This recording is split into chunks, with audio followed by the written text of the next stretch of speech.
This is the Going to the Endzone Podcast.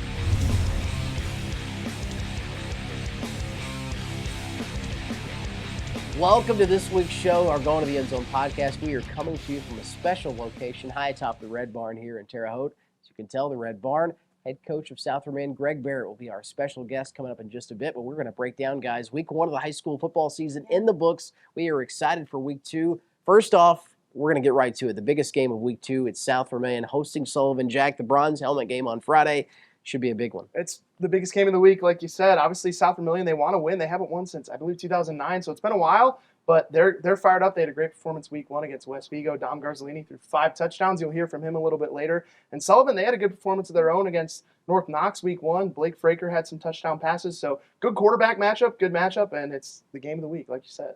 Can't wait for that one. Another team that was impressive week one, Nicole, Northview Knights going on the road at Terre Haute North. Michael Gant era underway, but Northview, no problems. Tyler Lee running all over Terre Haute North. Yeah, Lee looked really impressive, and I think that Northview overall just looks really polished right now. And I think, Gant obviously getting his start 0-1, but they're going to have plenty of other opportunities this year. But I think it was just the Northview squad is really, really polished. And, we talk about that all the time, just how much of a program Rates has built up there and how conditioned his guys are. And so you really see them playing like a complete team.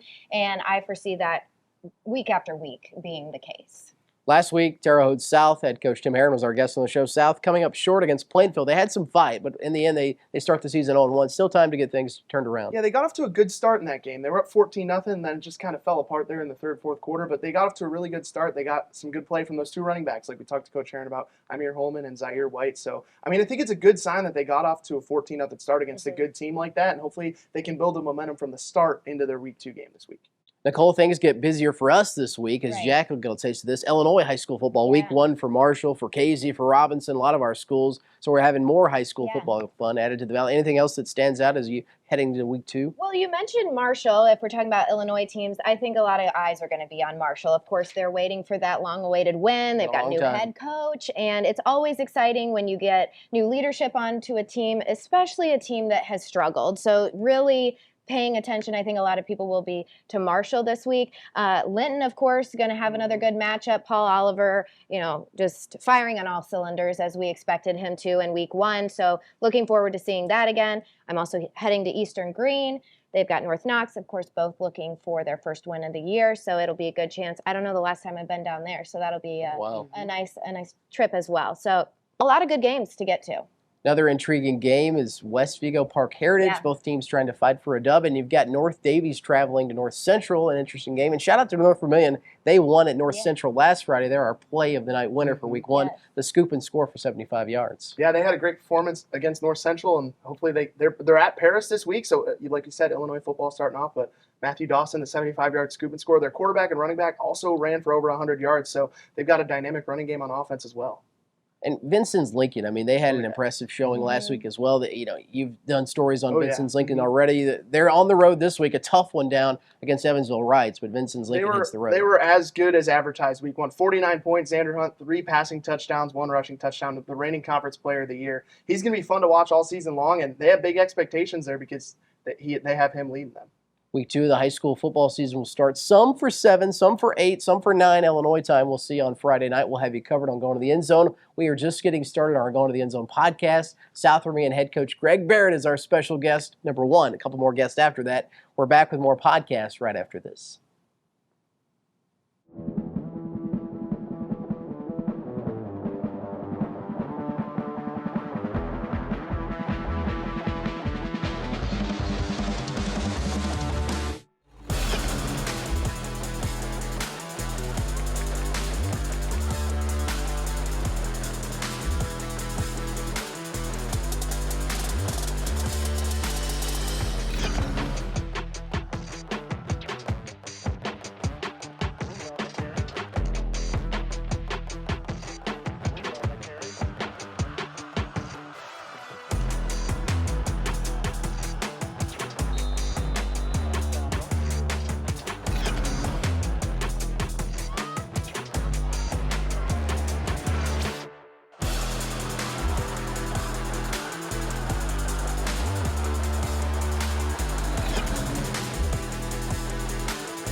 Welcome back to our Going to the Endzone podcast. We are coming to you from the top of the Red Barn. As you can see, this week's special guest, he is the head football coach of the Southern Wildcats that are 1-0 after a big win at West Vigo last Friday. Mr. Greg Barrett. Coach, thanks for coming on this week's show, and thanks for having us at the barn. Yeah, thanks for having us. You know, we got out of practice early and came right over. Speaking of that, we're thankful we're inside for the podcast this week. It has been so hot outside. How have you guys handled, I know you've been practicing in the morning, dealing with the heat this week? Yeah, we've been going at 6:15 in the morning and really about an hour and a half because school starts at 8:15. But it's worked out really good, actually. At least we're out there. It's going to be a little different probably Friday night because you're still going to be in the heat. We did a little walkthrough in it today, so it wasn't too bad. Coach, you got a big game coming up against Sullivan on Friday, but let's talk about your win last week. You guys were up 21 or 28 points before you had to play defense. Obviously, that's always nice. Just talk about the performance of the team and what stood out to you most. Well, we clicked pretty quickly there, and you know, I think our quarterback Dom Garzolini did a good job slinging it around, and our guys did a good job catching the ball. We went down and scored really quick, and then we kicked off, and they fumbled the kickoff, so we got it, scored again, did the same thing, they fumbled again, so they kind of helped set us up for success. You know, we just capitalized on it. So, you know, when it gets to that point where it's 21-0 that fast, a lot of things can go good or bad. We dialed in, though, and defensively played pretty well. And it's a triple option football team, and, you know, you don't see that very often. But I was proud of how we played and how we executed. Yeah, what were some standout things that you saw from your team that you were like, okay, this is exciting to see first week out? Yeah, it's really nice to see Dom be able to feel comfortable back in the pocket and throw the ball around. He's got 4 really good wide receivers. He's got a lot of trust and faith in all those guys, and they do a really good job of getting open. It's really neat because he's very poised back there. They took a few shots I didn't like, so our O-line heard a little bit about that. Yeah. But, you know, overall, that was really a good thing for us. Now we just have to get the run game going, and then we're going to need it this week. Yeah. Speaking of this week, the competition kicks up a notch. A game everyone has circled: Sullivan, South Vermillion, bronze helmet game on Friday. Big game for you guys, but how important is it, guys? You're hosting this week, Coach. You don't have to go on the road. It's the most important game of the year, number one, because it's the next game. But this game is the one team we have not beaten since I've been there, or at South Vermillion. So hopefully, you know, things will go our way. We've had way too many turnovers the last 6 years. We've been in all these games, but maybe one of them. You know, we lost a couple years ago at our place, and we played at Sullivan the last 2 years because the way they redid our schedule, we had to go there 2 years in a row. So, you know, these guys, these seniors especially, remember what happened then, and we lost in the last second in overtime. So, you know, it's a good team. They're well coached. They're big. They're physical. They got good athletes. We know what we got to do to win, and that comes down to turnovers. You know, and we got to execute every play. You got to play the best game of the year right now. Coach, this is a Sullivan team you could potentially see in a sectional. Just how nice of an early season test is that for you guys, knowing that potentially you could see them down the line too? Yeah, it's good. I don't even want to talk about the sectional yet, but we do play in a tough sectional. It's great to play a sectional opponent anytime you can early on. And this is just a great game for us. For one, you know, they're good. They're always good. Picking up West Vigo, who's a 3A school. Sullivan used to be a 3A school. So it's good for us, not only just to make us better for the conference, but we get a chance to see them late in the season also. Yeah, preview. And I know we've said Dom's name a few times. He's obviously a clear leader on your squad. But who else is standing out to you as good leaders, other captains of yours, and people who you really look to in those moments with a big game on the way? Yeah, defensively, we do look at Alex Shryock, who's a captain, who's a junior linebacker, also plays on offense as well. But you got Zach Hess at one tackle, Aaron Kersey at the other tackle, who are two big dudes that have played a lot of football.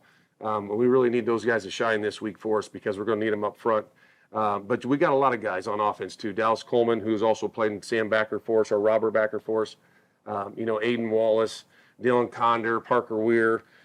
It's nice to have a lot of those guys you can count on and go to. So it kind of, you know, whether one guy's making 4 or 5 catches and they want to double team him up, we got other options we can go to. Right.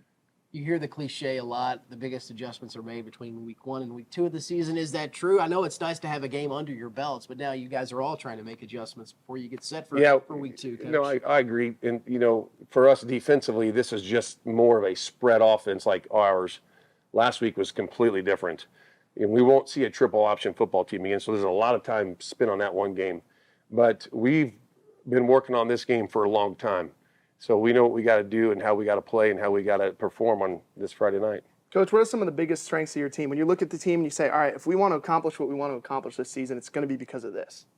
Well, we feel real comfortable with our passing game right now, but we also know the run game has got to be there because they're going to balance each other out. And I like to balance it up. Last week I think we threw for 233 yards. I think he threw for 5 touchdowns. I didn't even realize that it happened so fast. But if we can do that weekly, I'll be extremely excited. And then throw some runs in there. Alex Shryock ran the ball for like 80 yards last week. He did a nice job. So if we can just put that together and then put a good defense out there, I feel pretty good about where we're at. So taking it off the gridiron for a second, this season, of course, like all the other seasons before it, is going to be important for your family with the PS We Love You Foundation and all the work that you guys do with that. Tell us a little bit about what that's going to look like this year and really just looking back, what the support means to you guys. Oh, it's awesome. It's been great in the Wabash Valley. So September is Childhood Cancer Month. So we'll do tackle cancer games all through the Wabash Valley and throughout the state. Yeah. They're all just kind of coming in now, so I couldn't tell you how many games we've got so far, but it's pretty good. Yeah, people love it. Football and family, you guys are all about that. What's your family life like this time of the year? You're juggling, obviously, the barn here, the coffee shop, the flower shop, plus you're a coach, you're busy this time of the year. Tell us what the family life is like this time of the year for you and Molly. Well, she's probably happy and sad that I'm gone, and I'm not here to help do all the things that she does. Right? No, she keeps real busy. I can't take any credit for any of it. But I'm just the guy on the side that helps whatever I can. But it's a busy life, but it's football season, so I'm all in football right now. Coach, 4 winning seasons. This is year 7. Just talk about what you've been able to build at South Vermilion, and just how the community's kind of bought into you building a successful program. It's been outstanding. I mean, we got great support. We got a great touchdown club. Our community. I consider us a football town. We just haven't got to that next level we need to get to. Number 1 is winning 8 games. We've had 4 years of 7 wins. Surely at some point in time there's a lucky 7 around there somewhere. I don't know what's going on, but we got to get to 8. And then see what we can do. We've been in the sectional championship game, but we want to get back there. We want to win a sectional. It's never happened at our school, and I do believe we got the guys that can get the job done.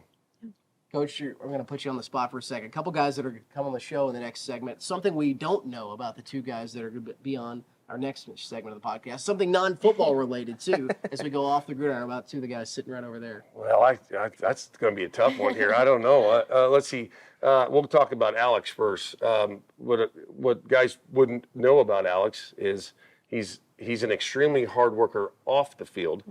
And he leads in a great way through the locker room and in the school.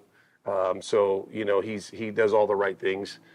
Dom is probably the quiet one and processes everything, but he's also probably a jokester behind the scenes. I don't really know that, but I could probably see that.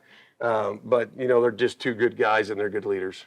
Awesome. Now it's time for maybe our favorite. We're going to grab our suggestion box here. Random questions. Coach, you're going to draw the first question out. We're going to, as I open it here, we're all going to take a turn. But Coach, the first one. Okay.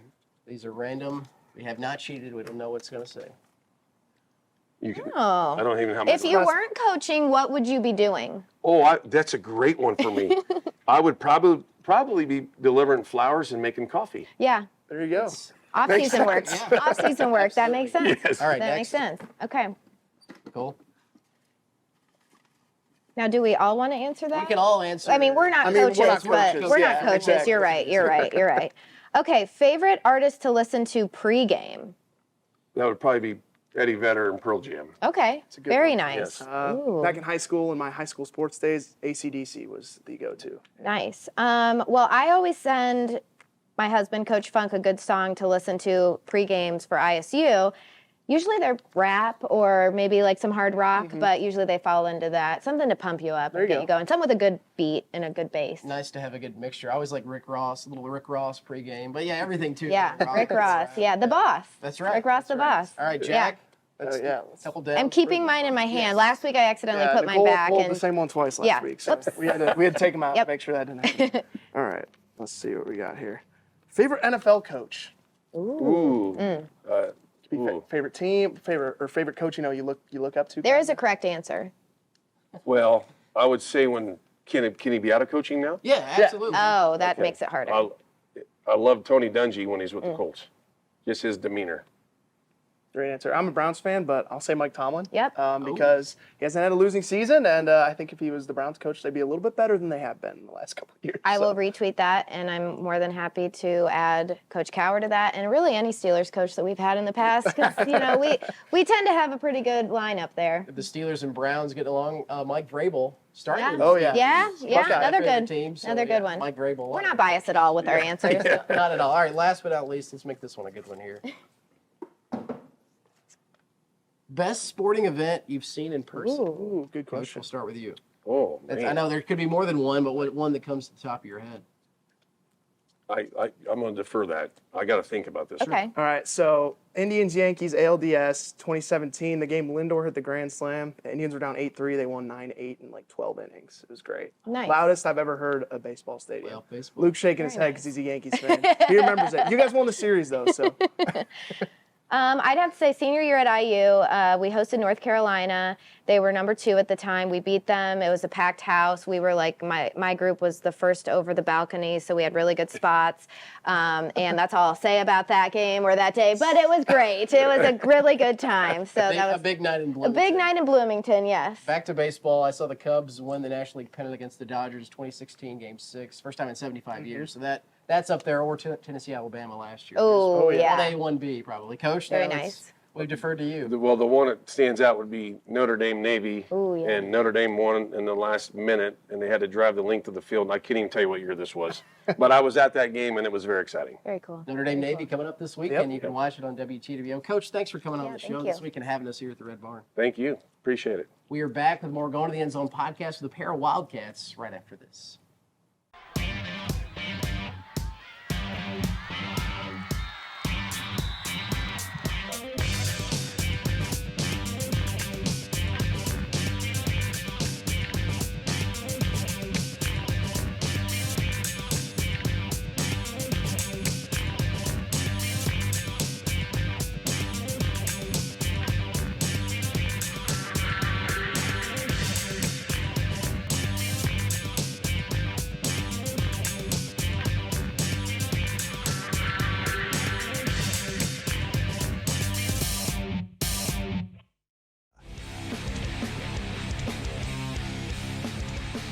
Welcome back to our Going to the End Zone podcast on location at the barn. Big thanks to Coach Bear for having us here. He was on our last segment. Now we have 2 Wildcats, Dom Garzlini, Alex Schreirock join us. Guys, welcome to this week's show. Wildcats are 1-0. It's a big game coming up this week, but thanks for coming on. Hey, thanks for having us, man. It's a great honor to be here. Now, Thank you. first off, how different has it been this week? You guys probably practiced in the morning over the summer. You had to go to morning practices this week due to the heat, but I'm sure you guys don't mind practicing when it's not 1,000 degrees outside. Yeah, it's not that bad. We're kind of used to it going over the summer. You know, we're here at 6:45 over the summer, so it's not that bad, and it's kind of nice actually to get it done and then go to school and then you watch our film and then we get to get home. You guys are both captains, for both of you. Just talk about, and how much of an honor it is to be captain your junior year and just, how you go about leading the team. I mean, it's great. We had great leaders when we were upcoming, I mean, they really shaped our leadership ways and our qualities that we really look up to. So, I mean, it's great. I mean, I hope to continue it next year and shape this team to be something we can win some championships with. It means a lot because we're voted on by our own players. So it just means a lot because whenever we, talk to them or tell them what to do, everything, they listen, and it helps a lot on the field. Alex, I'll start with you first. How have you seen Dom improve from, say, sophomore to junior year jump? I know we've only played one game, but you guys have been together for a long time. I mean, how have you guys seen the growth from Dom right the away? dude put in the work in the offseason, and it shows. I mean, he went to the camps, he went to all the practices, he went to spring and summer ball. I mean, he's been slinging that thing all offseason. And, I mean, first game we saw it. I mean, I saw it front row tickets right there on the field. It was great. Dom, same question for Alex. How have you seen Alex grow? He's done all the work too. I think he's one game in and he's already 5th in the state in tackles. And he does all the right things and he controls the defense and makes sure everybody knows what they're doing. Dom, you threw 5 touchdowns in game 1 against West Vigo. I guess it helps having some weapons that you got. Yes. Coleman, Parker Weir. Just talk about having those guys and how that helps you as a quarterback. It helps a lot. Just knowing that I can trust that they're going to do the right thing, they're going to make the catch, and they're going to run the right route. It helps a lot, and it's just something nice to have because, every single game, every single Friday, I'm going to bet on those guys over the other team. How excited are you guys for the helmet game on Friday? I know Sullivan has been circled on the calendar for a long time. You guys are hosting. How excited are you guys for a crack at the Arrows this week? We're really excited. I think this is a game that we haven't taken advantage of for a while. So we got to do it this year, and we just got to stay dialed in and do the right things in practice. I mean, huge game. My parents are both Sullivan alumni, There you so go. big Something game extra. for me. Yeah. I got some family over there. I mean, I'm ready to bring it. Do my best all night long. Always a new wrinkle for the Sullivan South Remain game. We like that. We asked Coach Barrett this question, so we're gonna flip it around. Just tell us something. Tell the audience something that people might not know about Coach Barrett off the field. Coach Barrett, I mean, he's like a father figure to me. I spend a lot of time with the guy. I mean, not only football, but I mean, the Red Barn we're at right now. I mean, I'll be making fixing wedding venues up. I'll be mowing, weeding. I mean, it's whatever he needs. I'm there for him. It's a great relationship I have with him. I really love it. I will say he is the best dancer in the Wabash Valley. There you go. He's got the Some high moves. He can praise. gritty. He can do everything. Yeah. And like Alex said, he's a second father figure to everybody on the team. He's a really good coach, a great motivator, and he makes sure everybody does the right stuff.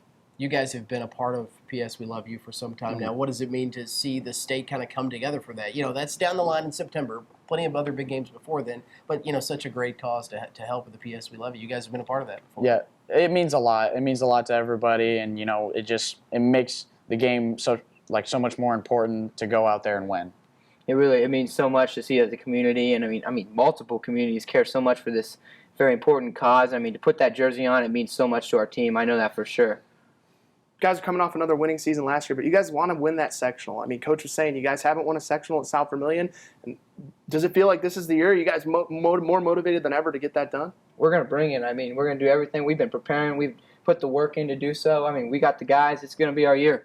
Yeah, I think we definitely have the opportunity to. We just have to do it. We have to put the work in. We have to dial it in every week, and that's a long way away. But we got to focus on Sullivan this week. Speaking of something else that's a long way away, Don, do you talk to your brother, tell him you're coming for your records at South Bend, or how does that conversation with your brother, who's at Indiana State, of course, right now, how do those convos go with your brother on the game? They go. I mean, they're good. I do tell him that I'm trying to get those records, but he's rooting for me. He's my biggest fan, and I'm his biggest fan. So it's a nice relationship, and there's some good conversations there. Guys, thanks for coming on this week's podcast. Best of luck Friday against Sullivan, and we'll be there. Thank you. Hey, you guys, thanks for watching our Going to the End Zone podcast on location from the Red Barn. We will see you next week. We'll, of course, see you at football games Friday night.